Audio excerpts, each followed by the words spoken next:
But I think you'll agree with me that almost all of our interactions in life are with state and local law enforcement. It's not an FBI agent who stops us for speeding.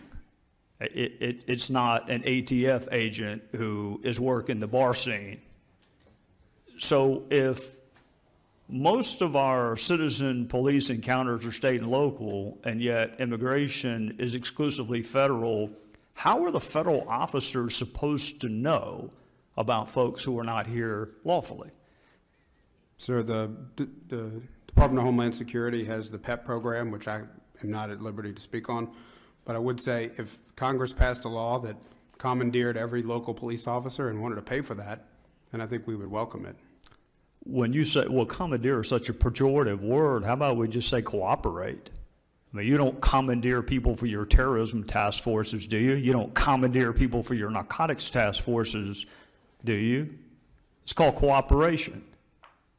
And yet you have a policy that says that New Orleans Police Department members shall not make inquiries into an individual's immigration status. What do you mean by inquiries? Sir, if there's a criminal in New Orleans and an officer interacts with that person and there's a criminal warrant, that person See, I don't know what you mean by criminal. You mean if the person has, if there's probable cause to believe that an offense was committed, or if there's already an outstanding warrant? If there's a state, federal, or local warrant or probable cause that an officer observes conduct that's criminal, they will arrest the person.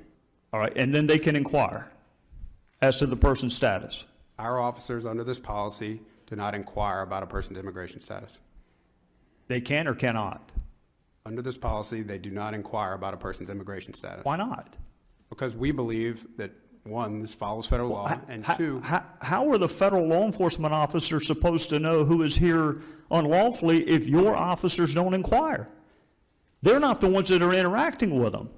They're not enforcing traffic laws. They don't respond to domestic violence calls. The FBI doesn't have jurisdiction over that. That would be your state and local officers. So how is that supposed to happen? Sir, I think your concerns are with the broader system and not with this policy. In New Orleans, we arrest every criminal that we interact with. We bring them to the jail. I love the way